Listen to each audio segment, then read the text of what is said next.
I was walking past a bunch of these people and they were all, should I be doing that too? And I'm gonna be like, sir, do you even know what it is they was sniffing? Cerebral flow in my head I go. Try reach me now, but my cell line slow. I keep it low, it's like where I go. Try teach me how, but I said I know. People know me like you like hope, and I need to know premise when I show. I collect my dough, do my thing and go. Yo, KT, should I be taking creatine? Hey, my favorite influencer, this guy I follow, he loads up like a crazy amount of creatine every day. Should I be doing that too? I'm really trying to maximize my muscle gain too. Should I be taking creatine? Okay, these are all questions that you asked me, so I'm going to answer it in this video.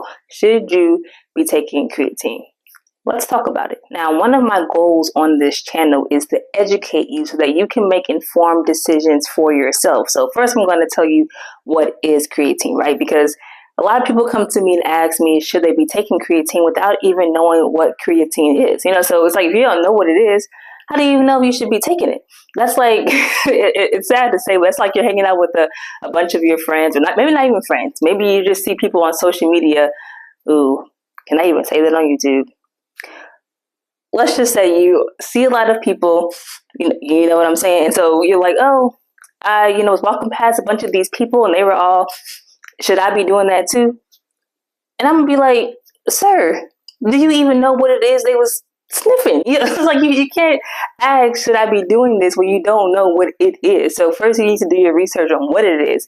And then you can be like, okay, should I be taking this to help my performance? Should I be taking this to sleep better? Like now we have something to work with now that you know what this supplement is. So that's going to be our first step. So creatine is something that your body naturally produces. It provides this natural source of energy to your muscles that help your muscles contract and do things, even more so when you're exercising. And how we go about getting creatine is, one, the body is naturally making it, as I said, in your pancreas, in your liver, your kidney. And then the other half of the creatine production has to come from the food that you eat. So creatine is very high in red meat and in seafood. So if you're eating an abundant amount of those, your body is making a lot of creatine on its own. And if you're on a vegan, vegetarian diet, no red meat diet, allergic to seafood, whatever the case, where you're not eating either one of those, and your body is probably lacking a little bit of that natural production of creatine. Now, 95% of the creatine that's in your body goes straight to your muscles.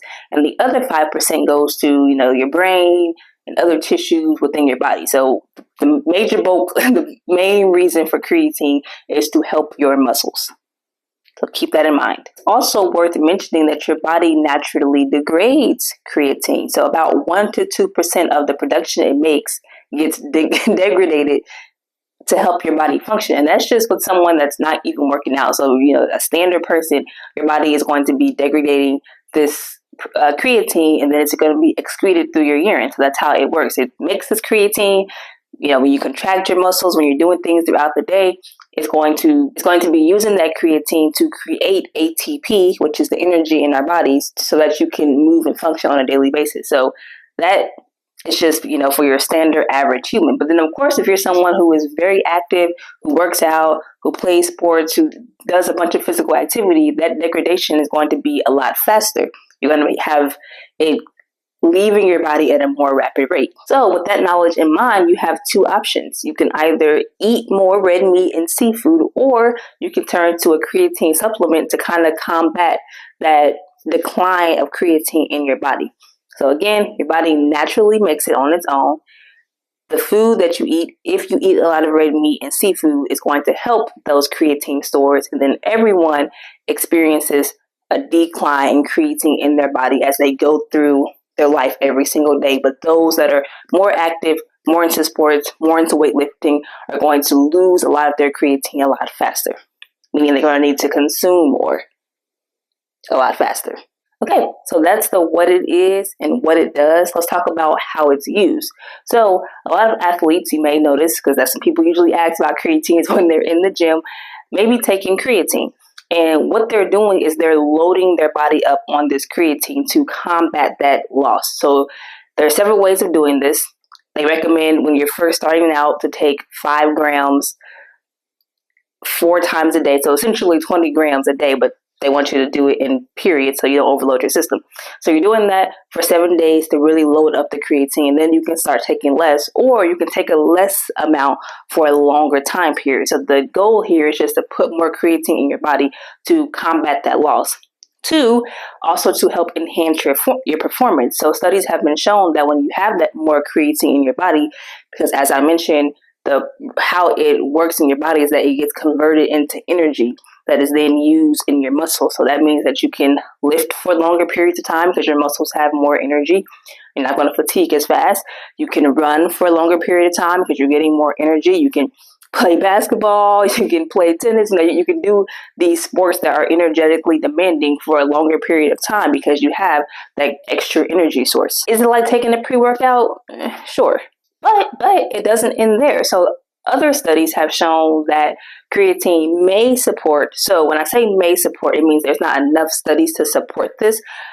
On the athletic end of this, there are lots of studies, which is why a lot of people in a lot of academies of sports medicine, things of that nature, have deemed creatine the most effective nutritional supplement on the market, simply because it has been researched enough for that specific group of people to say, yes, this works. And not to mention that group of people was primarily men. So when we're talking about women, we're getting to a whole different ballgame. But a lot of that research has been studied on men. So let's keep that in mind as well. But to go back to what I was saying on the other side of that is, people have also been doing studies on, is this creatine help cognitive decline in our older adults? Can it help with muscle strength? Can it help with increasing muscle mass, again, of those older adults as they are naturally experiencing that decline of muscle? It has proposed the question of, is this good for health? Like, can this help our immune system? Can it help your cardiovascular system? Can it help lower the risk of cancers and other things like that? So all these studies have been done on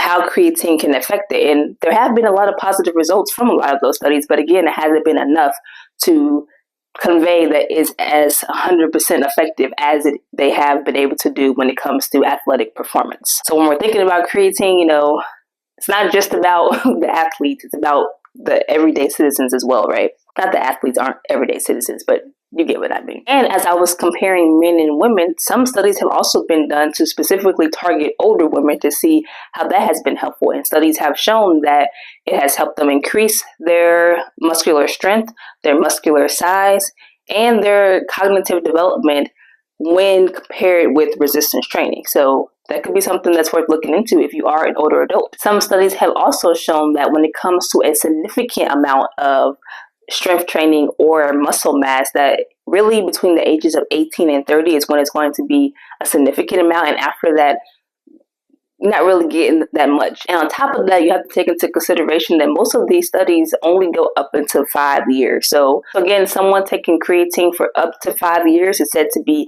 healthy and effective, but beyond 5 years, who's to say? Because again, there's not enough studies to combat that. Now, of course, there are some side effects. So some of those side effects might include dizziness, diarrhea, nausea, vomiting, water retention. So you might notice a little weight gain from the water swelling that you're going to experience in your body. So instead of asking someone else, should you be taking creatine, you should be asking yourself, why do you think you need creatine? What are you trying to achieve? The most common thing people try to achieve is muscle mass. Then my second question would be to ask yourself, am I getting enough from my diet? Again, a supplement is supposed to just supplement something that you can't get otherwise. I find that people rely too much on supplementations. People rely too much on supplements as their main source. So instead of actually just eating steak and fish, you're like, let me just take this this supplement. So if you can get it in your diet, you don't need the supplement, right? So that's the first question. Am I getting enough from my diet? Am I eating enough protein? Am I eating enough carbs? Because again, going back to the purpose and the way creatine is used is providing your body extra energy. Glucose also provides your body energy. So if you're eating enough glucose and it's being stored enough, you're getting energy that way too. So are you eating enough to combat and help enhance your performance? That's the second question. And the third question is, if yes, are you at a plateau? Meaning, have you been at the same, let's say, muscle mass for the past 6 months despite training well, recovering well, and eating well? So you're doing those 3 things and you're still not getting anywhere. Okay, sure. Maybe you want to take some creatine. So I'm not anti-creatine. I'm pro natural food first, so I just think that we should try to get what we can from our diet and then use the supplements as they're meant to be used. Personally, I've never taken creatine. Would I ever? I don't know. I never really thought about it. I'm pretty happy with the amount of muscle I have. So that's the next question. Are you happy with the way that you look? And if you are, why do you need it? So that's number 1 on the performance side, is increase of muscle mass, increase of strength. Number 2 on the performance side will be with that endurance. Because like I said, it's also meant to help you with running, hiking, soccer, basketball, endurance sports. So again, if you're eating properly, training properly, recovering properly, you still want to kick up your performance, your athletic performance, sure, you could try that. So those are the 2 things on the performance side. And then on the health side, do you feel like your cognitive function is declining? Do you feel that you need something to boost your overall health? Again, considering you're already eating your fruits and vegetables and things that are naturally going to help you with your health and cognitive abilities and things of that nature, then sure, maybe you want to supplement a little extra creatine. And then my last question that I would ask you is, how long do you want to take it? Because again, like I said, studies have shown consistent creatine consumption for up to 5 years. So what happens after 5 years? So how long do you suspect that you are going to want to be using this? If you're doing a competition and you just want to boost your performance for that competition and that's it, sure. And I say this is important because a lot of people might believe that once they take it, that's it. Like they'll get the muscle size they need and then they'll just stay there. Well, the minute that you stop taking creatine, your body is going to decline in creatine. In fact, it might even hinder its natural production just a little bit because it was used to it already having so much that it didn't need to produce any. So once you stop taking it, it's going to take a minute for your body to start producing it again, right? So we have to take that into consideration. The minute you stop taking it, it stops working, right? So how long are you going to keep taking it? So these are some things to consider.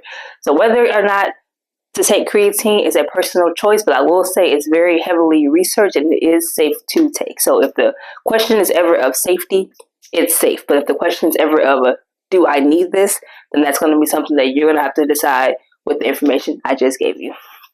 The knowledge we gain is powerful, but the knowledge that we share makes a difference. So please share this video with someone that has had questions about creatine. If you like this video, you know what to do. Give me that thumbs up and I'll catch you in my next video. As always, don't forget to crush it.